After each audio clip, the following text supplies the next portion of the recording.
আসসালামু আলাইকুম। এটিএন বাংলা সংবাদে সবাইকে স্বাগত জানাচ্ছি সীমা খান। শুরুতেই বিআরবি কেবলস সংবাদ শিরোনাম। যুবলীগ নেতা বাপ্পির নির্দেশে ইনকিলাব মঞ্চের মুখপাত্র শরীফ ওসমান হাদি খুন, জানালেন ডিবি প্রধান। শুটার ফয়সাল করিম সহ 17 জনের বিরুদ্ধে চার্জশিট। ঢাকা 17 আসনে দলের নেতাকর্মীদের সাথে তারেক রহমানের মতবিনিময়। দেশের উন্নয়নে সুস্পষ্ট পরিকল্পনা রয়েছে বিএনপির, সালাউদ্দিন আহমদ। পাতানো নির্বাচনের চেষ্টা হলে আবারও মাঠে নামার হুঁশিয়ারি এনসিপির মুখপাত্র আসিফ মাহমুদের। নির্দিষ্ট একটি দলের প্রতি প্রশাসনের আনুগত্য গণতন্ত্রের জন্য অশনি সংকেত। পোস্টাল ব্যালটে নিবন্ধনের সময়সীমা শেষ। 15 লাখের বেশি ভোটারের নিবন্ধন। গত 2 দিনে প্রার্থিতা ফিরে পেতে 164 জনের আপিল। মুস্তাফিজ ইস্যুতে ঢাকা দিল্লি সম্পর্কে নেতিবাচক প্রভাব পড়বে, মন্তব্য অর্থ উপদেষ্টার। কারসাজি করে গ্যাস সিলিন্ডারের দাম বৃদ্ধি, অভিযোগ জ্বালানি উপদেষ্টার। এবং অভিযোগ পাল্টা অভিযোগের মধ্য দিয়ে শেষ হল জগন্নাথ বিশ্ববিদ্যালয় ছাত্র সংসদ নির্বাচন। ভোট পড়েছে ছাত্র সংসদে 65 এবং হল সংসদে 77%। শুনছিলেন বিআরবি কেবল সংবাদ শিরোনাম। এবারে আসছি বিস্তারিত সংবাদে। রাজনৈতিক প্রতিহিংসার কারণে ইনকিলাব মঞ্চের মুখপাত্র শরীফ ওসমান হাদিকে হত্যা করা হয় বলে জানিয়েছে ঢাকা মহানগর গোয়েন্দা পুলিশ ডিবি। ডিএমপি মিডিয়া সেন্টারে সংবাদ সম্মেলনে ডিবির অতিরিক্ত কমিশনার শফিকুল ইসলাম জানান, যুবলীগ নেতা তাজুল ইসলাম বাপ্পির নির্দেশে ঘটানো হয় হত্যাকাণ্ড। চাঞ্চল্যকর এই খুনের অন্যতম অভিযুক্ত পলাতক শুটার ফয়সাল করিম মাসুদ সহ 17 জনের বিরুদ্ধে আদালতে চার্জশিট জমা দেওয়া হয়েছে বলেও জানান ডিবির শীর্ষ এই কর্মকর্তা। ইমদাদুল্লাহ বাবুর রিপোর্ট। আমাদের রাজনীতি কেবল শুরু। ইনকিলাব মঞ্চের মুখপাত্র ও জুলাই যোদ্ধা শরীফ ওসমান হাদি হত্যাকাণ্ডের রহস্য উন্মোচন করেছে ঢাকা মহানগর গোয়েন্দা পুলিশ ডিবি। ডিএমপি মিডিয়া সেন্টারে এক ব্রিফিংয়ে ডিবির প্রধান শফিকুল ইসলাম দাবি করেন, আওয়ামী লীগ বিরোধী অবস্থান নেয়ায় হাদি দলটির সহযোগী সংগঠন যুবলীগের টার্গেটে পরিণত হন। কার্যক্রম নিষিদ্ধ আওয়ামী লীগ ও নিষিদ্ধ ঘোষিত ছাত্রলীগ সংগঠনের বিগত দিনের কার্যকলাপ সম্পর্কে তিনি সভা সমাবেশ, ইলেকট্রনিক ও সোশ্যাল মিডিয়ায় বিভিন্ন রকম সমালোচনামূলক জোরালো বক্তব্য প্রদান করেন। তার এই বক্তব্যে নিষিদ্ধ ঘোষিত ছাত্রলীগে তার সংগঠনের নেতাকর্মীরা ক্ষুব্ধ হয়। সেই রেশে কার্যক্রম নিষিদ্ধ আওয়ামী লীগ সমর্থিত ওয়ার্ড কাউন্সিলর তাজুল ইসলাম বাপ্পির নির্দেশে শুটার ফয়সাল করিম মাসুদ তাকে গুলি করে হত্যা করে বলেও জানান তিনি।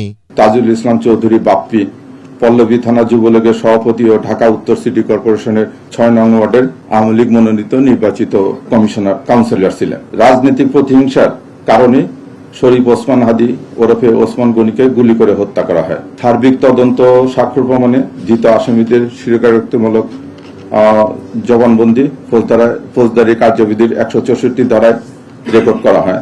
দীর্ঘ প্রায় 1 মাসের তদন্ত শেষে চাঞ্চল্যকর এই হত্যা মামলায় 17 জনের সম্পৃক্ততার প্রমাণ পেয়েছে মহানগর গোয়েন্দা পুলিশ।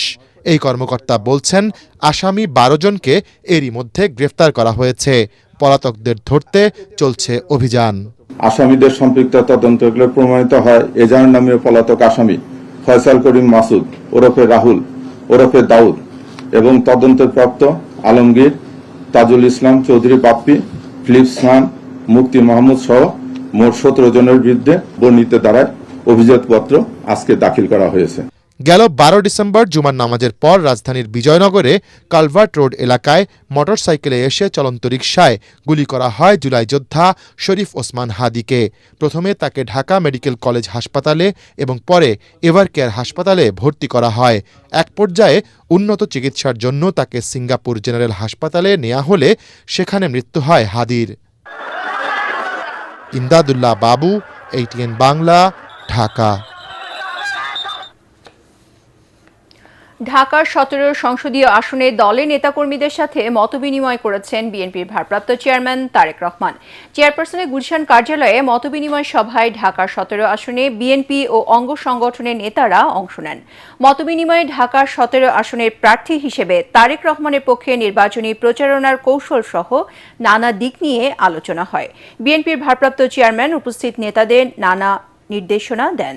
উপস্থিত নেতারা আশা প্রকাশ করেন ঢাকা 17 আসনের ভোটাররা তারেক রহমানকে বিপুল ভোটে নির্বাচিত করবেন।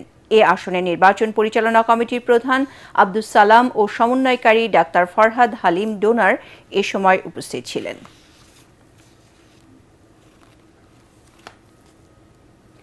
দেশের উন্নয়নে বিএনপির সুস্পষ্ট পরিকল্পনা, নীতি ও আদর্শ রয়েছে বলে মন্তব্য করেছেন দলের স্থায়ী কমিটির সদস্য সালাউদ্দিন আহমদ। কক্সবাজারের চকরিয়ায় বেগম খালেদা জিয়ার আত্মার মাগফিরাত কামনায় আয়োজিত দোয়া মাহফিলে তিনি আরও বলেন, আপসহীন এ নেত্রীর অবদান জাতি চিরকাল স্মরণ রাখবে। তারেক রহমানের নেতৃত্বে বাংলাদেশ এগিয়ে যাবে উল্লেখ করে সালাউদ্দিন আহমেদ বলেন, বিএনপি ক্ষমতায় গেলে ইমাম, মুয়াজ্জিম, খতিবদের জন্য ভাতা, কৃষকদের জন্য কৃষি কার্ড এবং স্বাস্থ্য কার্ড চালু করা হবে। তিনি অভিযোগ করেন, শেখ হাসিনার ভারতের সহায়তায় বাংলাদেশে এক ব্যক্তির শাসন কায়েম করেছিল। বিএনপির স্থায়ী কমিটির সদস্য আরও বলেন, গণ অভ্যুত্থানের পালিয়ে গিয়ে ফ্যাসিস্ট শেখ হাসিনা তার আপন ঠিকানা দিল্লিতে আশ্রয় নিয়েছে। বাংলাদেশে গণতন্ত্রের জন্য রক্তদান করেছে, হাজারে হাজারে শহীদ হয়েছে, গণতন্ত্রকে পুনরুদ্ধার করেছে, ফেসিবাদের পতন হয়েছে, ফেসিস্ট শেখ হাসিনা তার আপন ঠিকানা দিল্লিতে অবস্থান নিয়েছে। এই দেশে একদলীয় বাকশাল বিলুপ্ত করে বহুদলীয় গণতন্ত্র সৃষ্টি করেছেন 1979 সালে সাংবিধানিকভাবে তিনি রাষ্ট্রপতি জিয়াউর রহমান।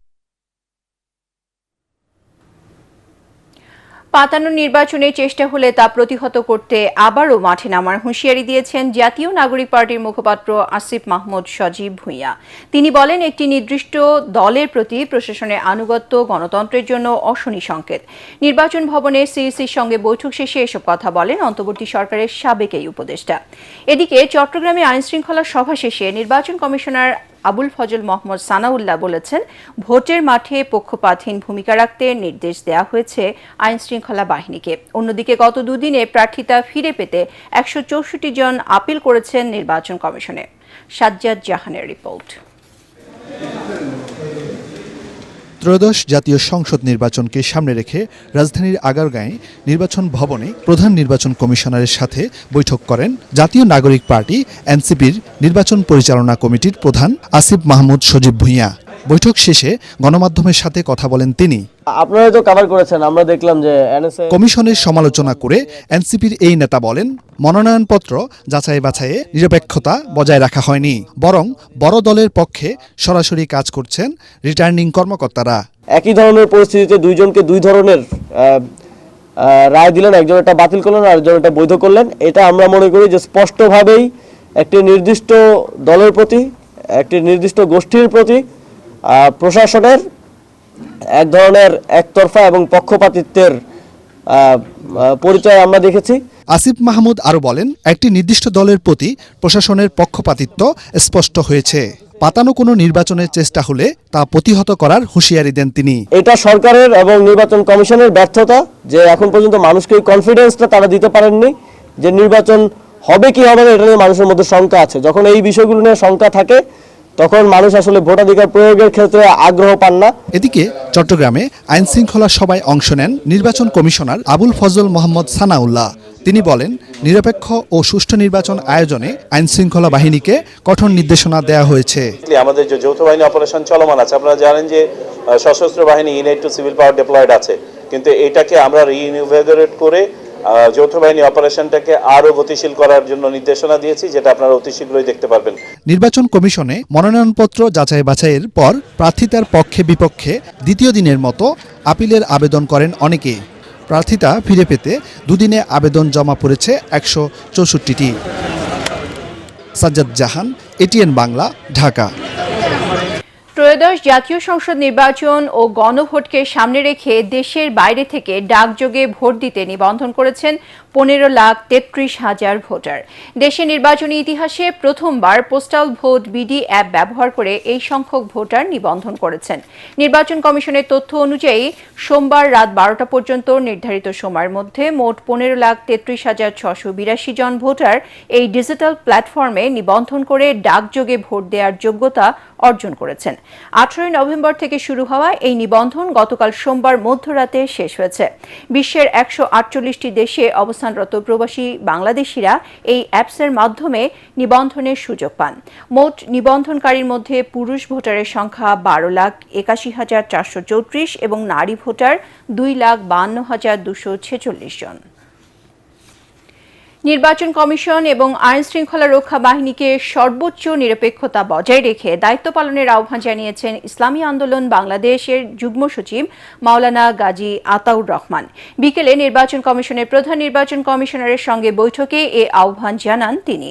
গাজী আতাউর রহমান বলেন, অবাধ, সুষ্ঠু ও নিরপেক্ষ নির্বাচন নিশ্চিত করতে প্রশাসনের নিরপেক্ষতা শতভাগ নিশ্চিত করা এবং আইন শৃঙ্খলা পরিস্থিতির দৃশ্যমান উন্নয়নে কঠোর পদক্ষেপ নেওয়ার জন্য নির্বাচন কমিশন ও সরকারের কাছে জোর দাবি জানানো হয়েছে। ছোটখাটো কিছু কারণে ইসলামী আন্দোলন দলের বেশ কিছু প্রার্থীর প্রার্থিতা বাতিল করা হয়েছে বলেও অভিযোগ করেন তিনি। জবাবদিহিতার বাইরে যদি কেউ না থাকে, মিডিয়া, এনজিও সকলেই যদি আমরা জবাবদিহিতার মধ্যে না থাকি, তাহলে তো আসলে এখানে একটা ফ্রি ফেয়ার ক্রেডিবল নির্বাচন হবে না। ক্রিকেটার মুস্তাফিজ ইস্যুতে বাংলাদেশ ভারত সম্পর্কে নেতিবাচক প্রভাব পড়বে বলে মনে করছেন অর্থ উপদেষ্টা। তবে বাণিজ্যিক ও অর্থনৈতিক সম্পর্ক চলমান থাকবে। তিনি বলেন, মুস্তাফিজকে আইপিএল থেকে বাদ দেয়া দুঃখজনক, যার সঠিক প্রতিক্রিয়া দেখিয়েছে বাংলাদেশ। সচিবালয়ে ক্রয় সংক্রান্ত উপদেষ্টা কমিটির বৈঠক শেষে এসব কথা বলেন তিনি। এ সময় জ্বালানি উপদেষ্টা বলেন, কারসাজি করে সিলিন্ডার গ্যাসের দাম বাড়ানো হচ্ছে। রিপোর্টে জানাচ্ছেন মাহবুব কবির চপল।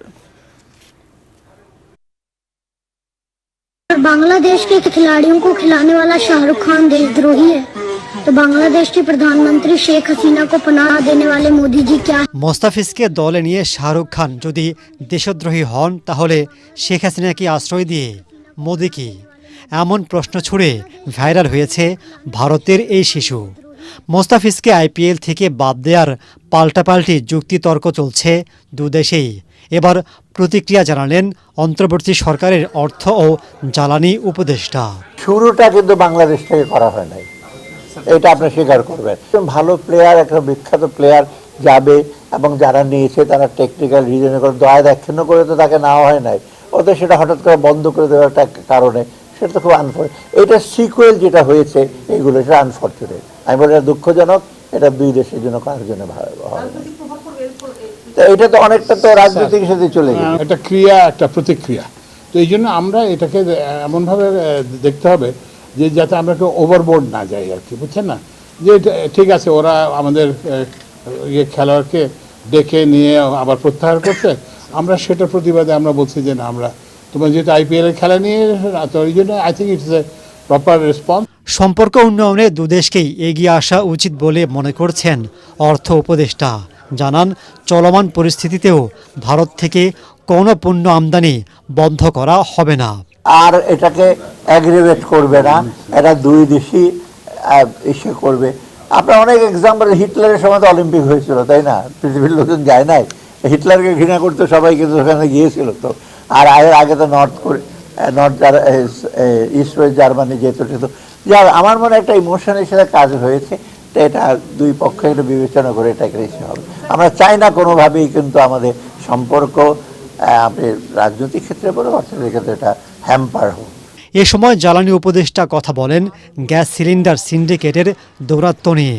জানান, কারসাজি করে দাম বাড়ানো হয়েছে, তাদের ধরতে অভিযান জোরদার করা হচ্ছে। দাম যে অস্বাভাবিক যে হয়েছে, এটা একটা কারসাজির মাধ্যমে করা হয়েছে এবং সরকার এই জন্য ব্যবস্থা নিচ্ছে জেলা প্রশাসনের মাধ্যমে এবং পুলিশের মাধ্যমে। অন্তর্বর্তী সরকারের মেয়াদে পে স্কেল দেওয়ার বিষয়টি এখনো আলোচনা চলছে বলে জানান অর্থ উপদেষ্টা। মাহবুব কবির চপল, এটিএন বাংলা, ঢাকা। উৎসবের আমেজ আর প্রার্থীদের পাল্টাপাল্টি অভিযোগে উত্তেজনার মধ্য দিয়ে শেষ হল জগন্নাথ বিশ্ববিদ্যালয়ে প্রথম ছাত্র সংসদ নির্বাচনে ভোট গ্রহণ। সকাল 9টা থেকে ভোট গ্রহণ শুরু হয়ে চলে বিকেল 4টা পর্যন্ত।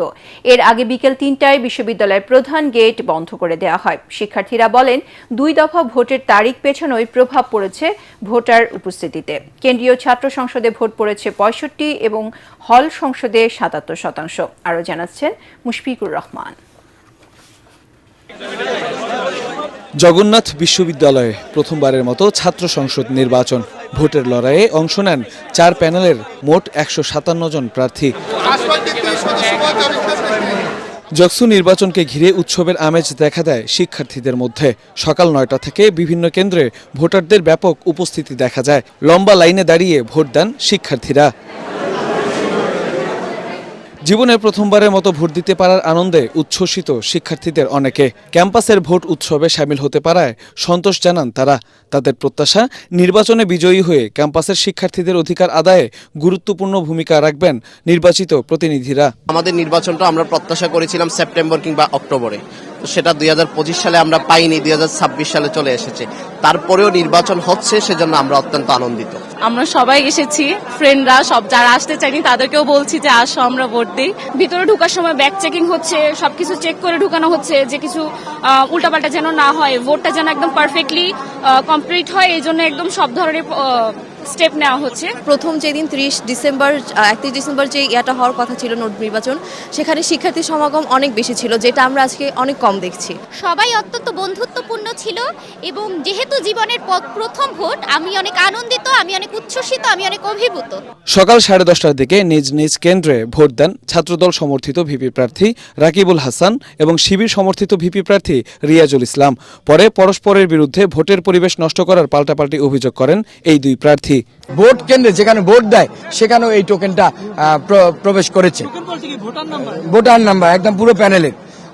তারপর আমরা নির্বাচন কমিশনকে জানিয়েছি, আমরা প্রক্টোরিয়াল টিমকে জানিয়েছি। তারা প্রথমে অস্বীকার করে, পরবর্তীতে আমরা যখন এটা দেখাই, যে প্রমাণ দেখাই, তখন তারা আমাদেরকে এই অনুমতিটা দেয়। ছাত্র দলের পোলিং এজেন্ট ছিল, সে শিক্ষার্থীদেরকে ম্যানিপুলেট করছে ভোট দেওয়ার জন্য। এমনকি আমাদের নারী শিক্ষার্থীদের কাছ থেকে যে ভোটের যে চিরকুট ছিল আমাদের শিবির প্যানেলের, এটা পর্যন্ত তারা কেড়ে নিচ্ছে। এদিকে ভোট গ্রহণ শেষে নানা অভিযোগ এনে ঐক্যবদ্ধ জবিয়ান প্যানেলের জিএস প্রার্থী ফয়সাল মুরাদ বলেন, ভোট পুরোপুরি সুষ্ঠু হয়নি। ছাত্রদল এবং ছাত্র শিবির জকসু কেন্দ্রিক এই সুষ্ঠু নির্বাচনটি বানচালের জন্য তারা বাইরে কয়েকবার মারামারিতে লিপ্ত হয়েছে। জগন্নাথ বিশ্ববিদ্যালয়ের প্রশাসন এবং যে নির্বাচন কমিশন রয়েছে, তারা দুটি ভাগে বিভক্ত, দুটি দলের দ্বারা প্রভাবিত। ঠিক, একটি পক্ষ বিএনপির দ্বারা প্রভাবিত, আরেকটি পক্ষ জামাতের দ্বারা প্রভাবিত।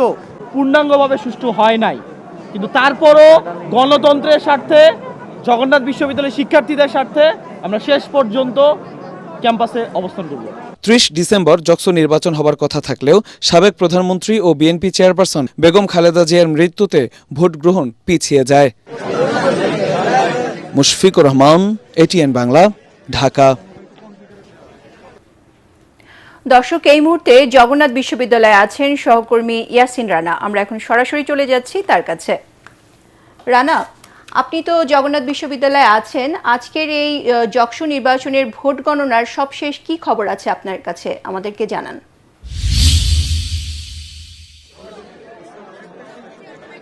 জি সীমা, আপনাকে ধন্যবাদ। আপনি আমার ঠিক পেছনে এখানে জগন্নাথ বিশ্ববিদ্যালয়ের ছাত্র সংসদ নির্বাচনের ভোট গ্রহণের যে গণনা, সেটি একটু পরে শুরু হবে। যে বিষয়টা জানাচ্ছিলাম, এখন পর্যন্ত এখানে যারা নির্বাচন করছেন সেই প্রার্থীরা এবং প্রার্থীর পোলিং এজেন্ট সহ যারা নির্বাচন পর্যবেক্ষক রয়েছেন, তাদেরকে এখানে প্রবেশ করতে দেওয়া হয়েছে। তবে সাধারণত এর বাহিরে শিক্ষক এবং সাংবাদিক ছাড়া অন্য কেউ আসলে এই হলের মধ্যে নেই। আমরা যে বিষয়টি সর্বশেষ আমাদের নির্বাচন কমিশনের পক্ষ থেকে ঘোষণা করা হচ্ছিল যে এখানে একটু পরেই এখানে ভোট গ্রহণের প্রক্রিয়া চলবে।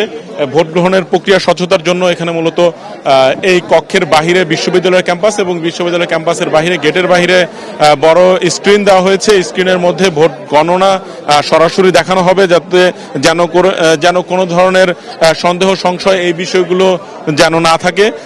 আপনাদের যেই বিষয়টি জানিয়ে রাখছিলাম, এখানে 3:30টার সময় ভোট গ্রহণ শেষ হয়েছে এবং 3:30টার সময় ভোট গ্রহণ থেকে শুরু করে এখন পর্যন্ত 7টার বেশি সময় বাজে। এখন পর্যন্ত ভোট গ্রহণ আসলে শুরুই আসলে হয়নি। তবে কতক্ষণ পর্যন্ত আসলে এই বিষয়টি লাগবে, এই বিষয়টি যারা এখানে কর্তৃপক্ষ রয়েছেন তারা এই বিষয়টি নিয়ে বিস্তারিত আসলে বলতে পারেননি। আরেকটি বিষয় জানিয়ে রাখছি, এখানে এই নির্বাচনে ভোটার সংখ্যা 16,500, শিক্ষক সমিতির পক্ষ থেকে যে বিষয়টি জানানো হয়েছে 60 থেকে 65% ভোট পড়ার কথা, তবে নির্বাচন কমিশনের পক্ষ থেকে এই জাতীয় কোনো ধরনের তথ্য আসলে দেওয়া হয়নি। আমরা শিক্ষার্থীদের সাথে যে বিষয়টি কথা বলেছি, এখানে দুইটি প্যানেল, মূলত একটি হলো ছাত্রদল সমর্থিত এবং একটি শিবির সমর্থিত। এখানে এই দুইটি প্যানেলের মধ্যেই মূলত মূল প্রতিদ্বন্দ্বিতা হবে বলে সবাই মনে করছেন। একটি বিষয় জানিয়ে রাখছি, এখানে মূলত 21টি পদে 157 জন নির্বাচন করছেন। 4টি এখানে প্যানেল রয়েছে, এছাড়া স্বতন্ত্র অনেকে নির্বাচন করছেন। ভিপি প্রার্থী রয়েছেন 12 জন, জিএস পদে রয়েছেন 9 জন এবং এজিএস পদে রয়েছেন মোট 8 জন। আমরা এই ভোট গণনা শুরু হলে এবং পরবর্তীতে কি রেজাল্ট আসবে এই বিষয়টি আমরা সার্বিকভাবে পরবর্তী সংবাদে জানানোর চেষ্টা করব। সীমা। রানা, আপনাকে ধন্যবাদ। দর্শক, এতক্ষণ কথা বলছিলেন আমাদের সহকর্মী ইয়াসিন রানা যকসু নির্বাচনের ভোট গণনার সবশেষ খবর নিয়ে। বঙ্গোপসাগরের তলদেশে প্লাস্টিকের অস্তিত্ব ও জেলিফিশের অস্বাভাবিক আধিক্য নিয়ে গভীর উদ্বেগ জানিয়েছেন অন্তর্বর্তীকালীন সরকারের প্রধান উপদেষ্টা ডক্টর মোহাম্মদ ইউনূস। রাষ্ট্রীয় অতিথি ভবন যমুনায় সামুদ্রিক মৎস্য সম্পদ ও ইকোসিস্টেম সংক্রান্ত এক গবেষণা প্রতিবেদন জমা দেওয়ার সময় তিনি এসব কথা বলেন। গবেষণায় জাহাজ আরভি ডক্টর ফ্রিডজফ ন্যানসেন কর্তৃক পরিচালিত এই জরিপ ও গবেষণা প্রতিবেদনটি প্রধান উপদেষ্টার কাছে হস্তান্তর করে এ সংক্রান্ত কমিটি। প্রধান উপদেষ্টা বলেন, দেশের স্থলভাগের সমপরিমাণ অঞ্চল জলভাগ হলেও এই বিপুল সম্পদ এখনও পুরোপুরি কাজে লাগানো যায়নি। চট্টগ্রাম বিশ্ববিদ্যালয়ের ইনস্টিটিউট অব মেরিন সায়েন্সেস এর অধ্যাপক সায়েদুর রহমান চৌধুরী বৈঠকে গবেষণা উপাত্তটি তুলে ধরেন। তিনি জানান, গবেষণায় 65 প্রজাতি নতুন জলজ প্রাণীর অস্তিত্ব পাওয়া গেলেও পরিবেশগত ভারসাম্যহীনতার চিত্র ফুটে উঠেছে। তারেক রহমানের রাষ্ট্র সংস্কারের 31 দফা কর্মপরিকল্পনা বাস্তবায়নের মাধ্যমেই জনগণের কাঙ্ক্ষিত বাংলাদেশ গড়ে তোলা সম্ভব হবে বলে দাবি করেছেন বিএনপির সিনিয়র যুগ্ম মহাসচিব রুহুল কবির রিজভী। সে লক্ষ্যে আগামী জাতীয় নির্বাচনে দেশবাসীকে ধানের শীষে ভোট দেওয়ার আহ্বান জানিয়েছেন তিনি। নয়াপল্টনে জাতীয়তাবাদী মোটরযান চালক দলের সাংগঠনিক কর্মপরিকল্পনার উদ্বোধন অনুষ্ঠানে তিনি একথা বলেন। দেশকে এগিয়ে জনগণের ভোটে রাষ্ট্র পরিচালনার দায়িত্ব পেলে বিএনপি নতুন নতুন কর্মসংস্থান সৃষ্টি আর শ্রমজীবী মানুষের স্বার্থ রক্ষাকে সর্বাধিক গুরুত্ব দেবে বলেও জানান রুহুল কবির রিজভী। তিনি আরও বলেন, বেকারত্ব দূর করতে হলে সম্মানজনক যে কোনো পেশাকে রাষ্ট্রের পক্ষ থেকে উৎসাহিত সহযোগিতা করতে হবে। ট্যাক্সি চালক তার সমাজে যেমন মূল্য রয়েছে, একজন এমপির সমাজের একই মূল্য রয়েছে। কেউ কম কেউ বেশি নেই। আমাদেরকে সেই সমাজ প্রতিষ্ঠা করতে হবে। যদি বারবার বিএনপির ভারপ্রাপ্ত চেয়ারম্যান তার 31 দফা কর্মসূচি, তার নানা কর্মসূচির মধ্যে সেই অঙ্গীকার ব্যক্ত করে, এই সমাজের মধ্যে কে ছোট কাজ করে কে বড় কাজ করে, এই ব্যবধান থাকবে না।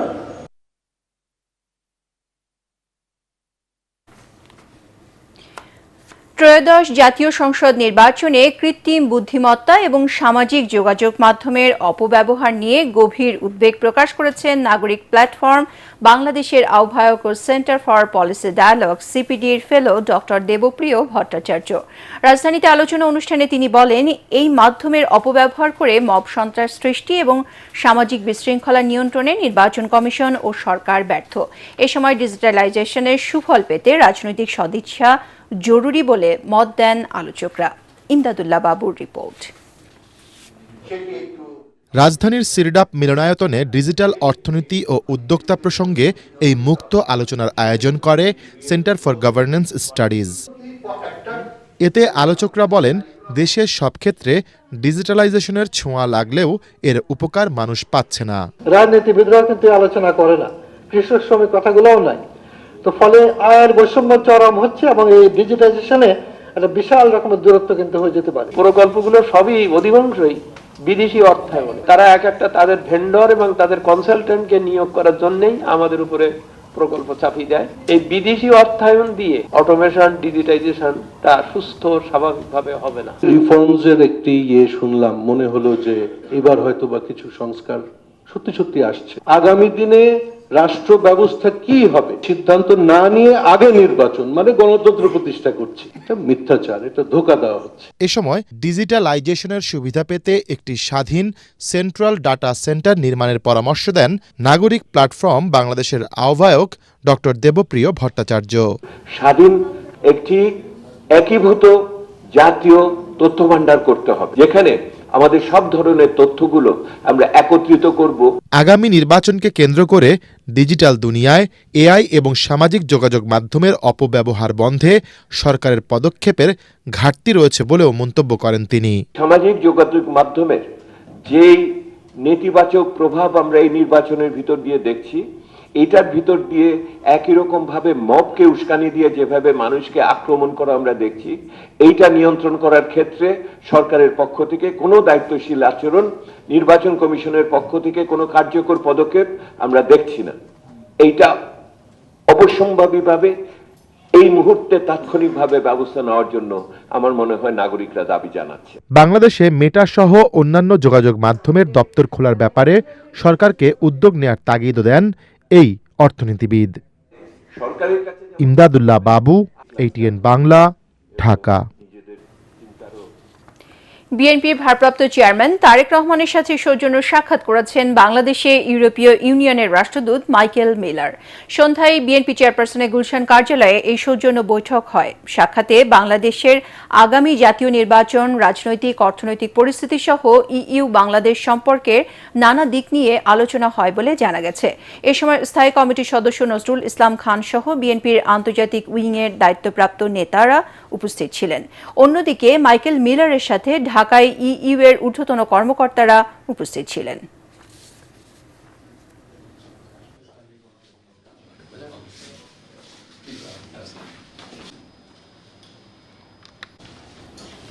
প্রধানমন্ত্রীর সাবেক বেসরকারি শিল্প বিনিয়োগ উপদেষ্টা সালমান এফ রহমান ও সাবেক আইনমন্ত্রী আনিসুল হকের বিরুদ্ধে জুলাইয়ে মানবতাবিরোধী অপরাধের মামলায় অভিযোগ গঠনের বিষয়ে আদেশ আগামী 12 জানুয়ারি।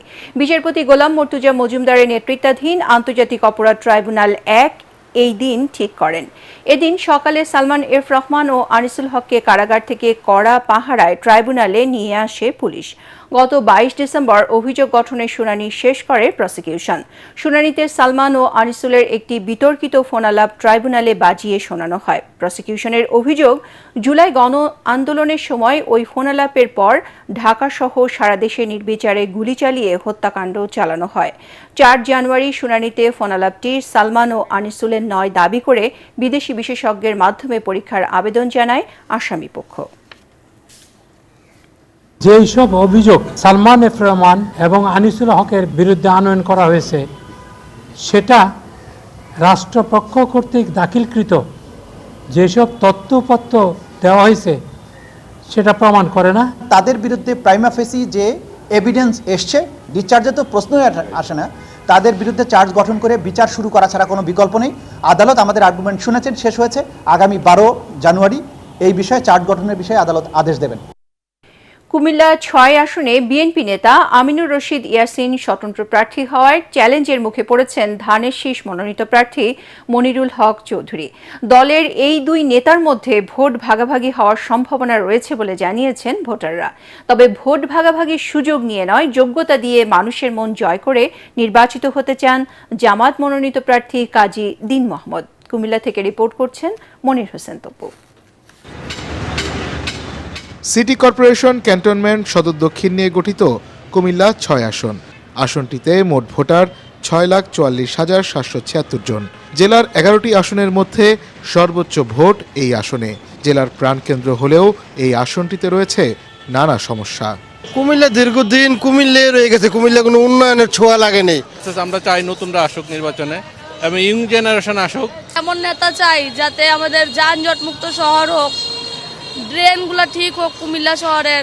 যোগ্য লোকের হাতেই কুমিল্লার যেই ইয়েটা যায়, ক্ষমতাটা যায়, এবং কুমিল্লা অবশ্যই আমরা চাই বিভাগটা যেন সম্পূর্ণ হয়। এবারের নির্বাচনে বিভিন্ন দলের এবং স্বতন্ত্র প্রার্থী মোট 9 জন। বিএনপি চেয়ারপারসনের উপদেষ্টা এবং জেলা বিএনপির সাবেক সভাপতি মনোনয়ন বঞ্চিত আমিনুর রশিদ স্বতন্ত্র হিসেবে লড়ছেন। জনগণ জানে আমি অর্থলিপ্সু মানুষ না, অর্থ উপার্জনের জন্য রাজনীতি করি না, টেন্ডারবাজি আমার পেশা না। এবং যারা আমাকে ভোট দেওয়ার জন্য রেডি হচ্ছে তাদের একটাই কথা, আমরা আগামী দিনে জমি দখলকে না বলতে চাই, চাঁদাবাজকে না বলতে চাই, টেন্ডারবাজকে না বলতে চাই। আলহাজ মনিরুল হক চৌধুরী সাহেব, উনি একজন বর্ষিয়ান নেতা, উনি অনেক অভিজ্ঞতা আছে, অভিজ্ঞ পার্লামেন্টারিয়ান, দীর্ঘদিন সংসদে ছিলেন।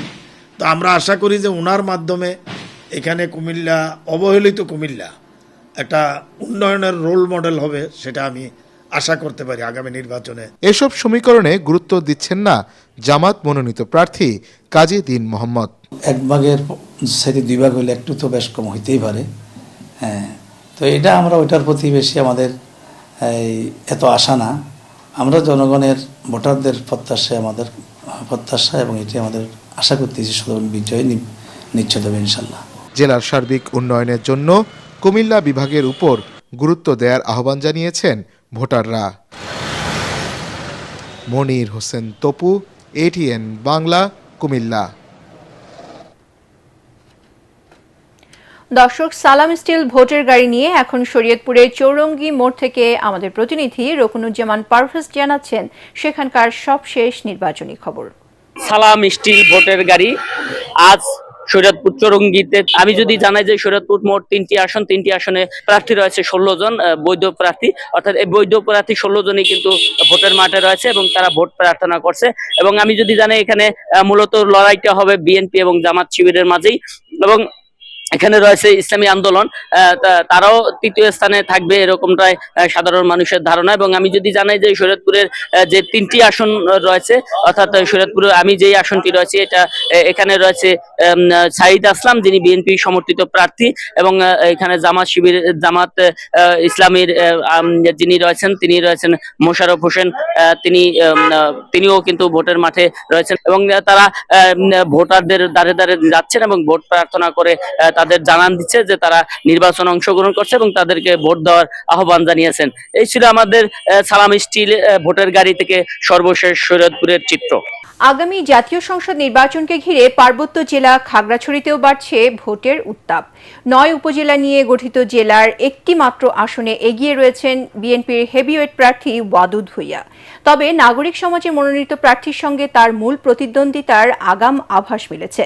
নানা সমীকরণে এই আসনের নির্বাচন আরও জমে উঠতে পারে। সালাম স্টিল ভোটের গাড়ি নিয়ে খাগড়াছড়ি আসন নিয়ে প্রতিনিধি আবু দাউদের রিপোর্ট, জানাচ্ছেন মুশফিকুর রহমান।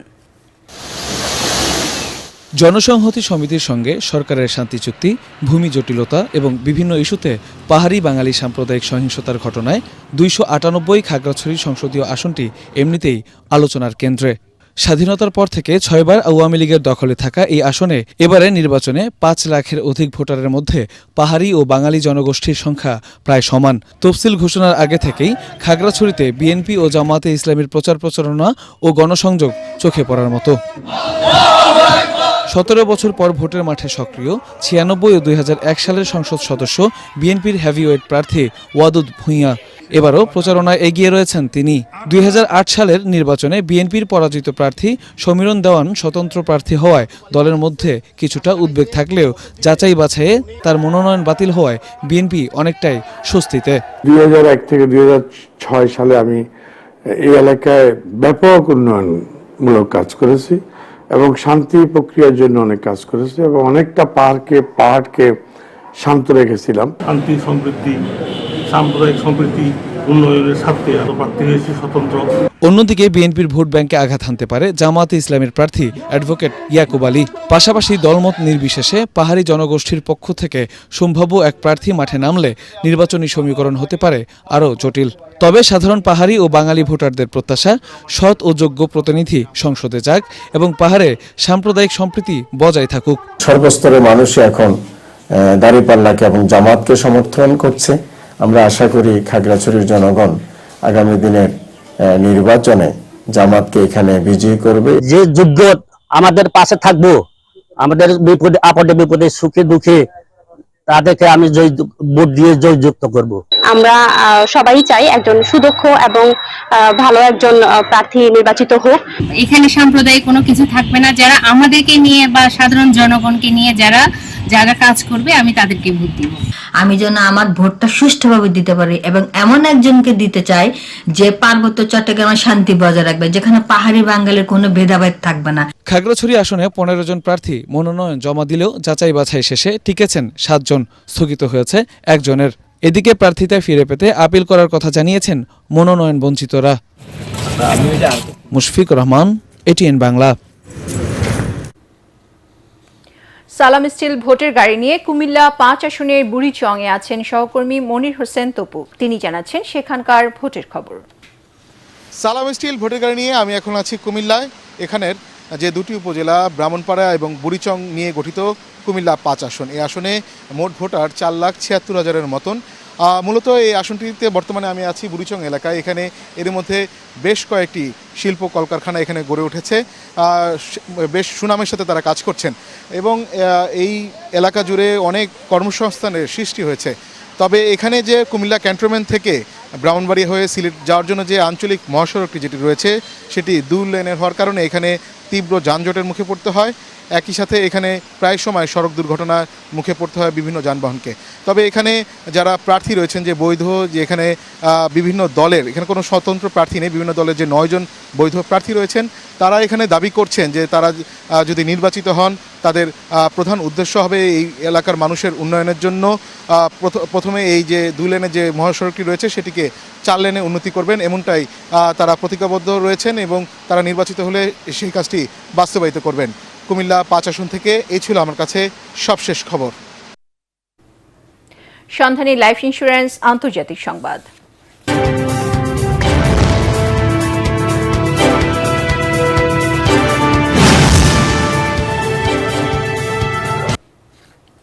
যুক্তরাষ্ট্রে বসবাসরত বাংলাদেশি অভিবাসী পরিবারগুলোর মধ্যে 54.8% পরিবার মার্কিন সরকারের কাছ থেকে বিভিন্ন ক্ষেত্রে সহায়তা নিয়ে থাকে, এমন তথ্য প্রকাশ করেছেন মার্কিন প্রেসিডেন্ট ডোনাল্ড ট্রাম্প। নিজের সামাজিক যোগাযোগ মাধ্যম ট্রুথ সোশ্যালে দেয়া পোস্টে এ নিয়ে একটি তালিকা প্রকাশ করেন তিনি। এই তালিকায় 19তম অবস্থানে রয়েছে বাংলাদেশের নাম। প্রকাশিত তালিকায় 25% নিচে সরকারি সহায়তা গ্রহণকারী কোনো দেশের নাম নেই। 120টি দেশের একটি তালিকা প্রকাশ করেন ট্রাম্প।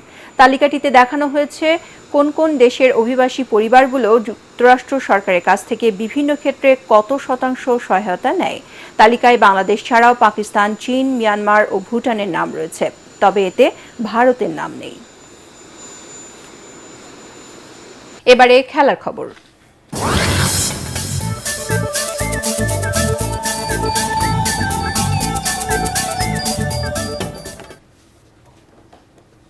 টি-20 বিশ্বকাপ খেলতে না যাওয়া নিয়ে নিজেদের সিদ্ধান্তে এখনও অটল বাংলাদেশ ক্রিকেট বোর্ড বিসিবি। এদিকে বিশ্বকাপের সময় বাংলাদেশকে রাষ্ট্রীয় পর্যায়ে নিরাপত্তা দেওয়ার প্রস্তাব দেওয়া হতে পারে বলে জানা যায়, কিন্তু তাতেও বিসিবি রাজি হবে না বলে অনড় আছে। পরাগার মানের রিপোর্ট।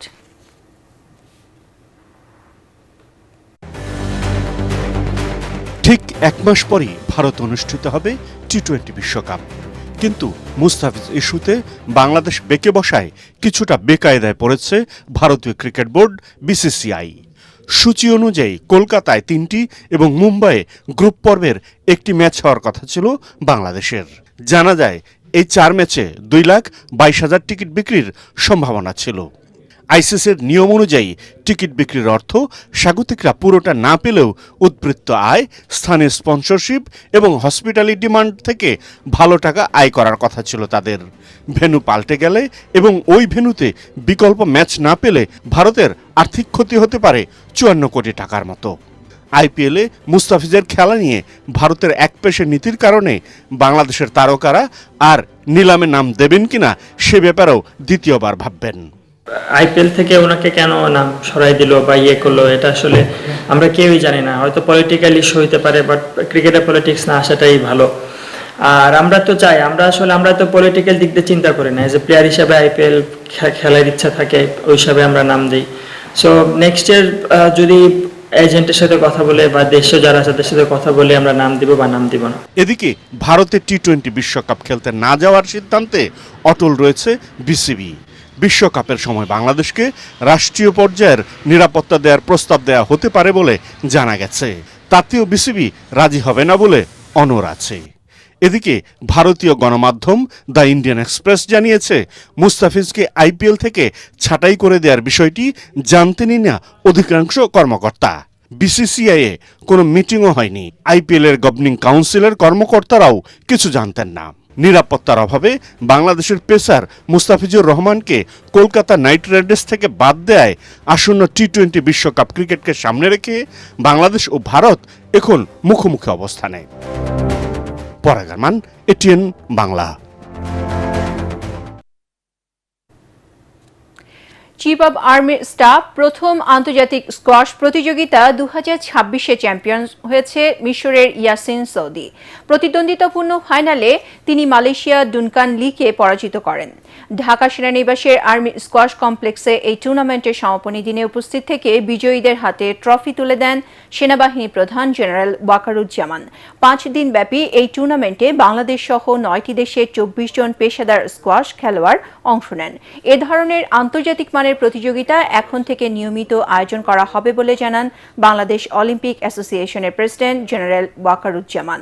এ সময় সেনাবাহিনীর chief of general staff squash ফেডারেশনের সভাপতি ও সেনাবাহিনীর ইঞ্জিনিয়ারিং চিফ, এশিয়ান স্কোয়াশ ফেডারেশনের সহ সভাপতি এবং বাংলাদেশ স্কোয়াশ ফেডারেশনের সাধারণ সম্পাদক সহ ঊর্ধ্বতন সামরিক কর্মকর্তা ও ফেডারেশনের সদস্যরা উপস্থিত ছিলেন।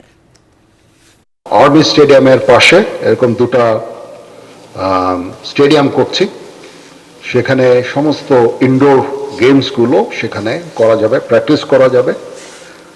তখন ঢাকার মধ্যেই একটা জায়গায় সমস্ত ইনডোর গেমসগুলো করা সম্ভব হবে।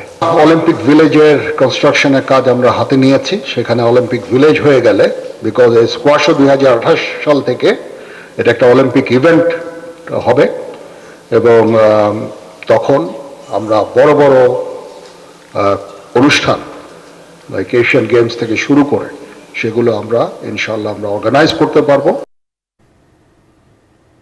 সংবাদ শেষ করার আগে বিআরবি কেবল শিরোনামগুলো আরও একবার। যুবলীগ নেতা বাপ্পির নির্দেশে ইনকিলাব মঞ্চের মুখপাত্র শরীফ ওসমান হাদি খুন, জানালেন ডিবি প্রধান।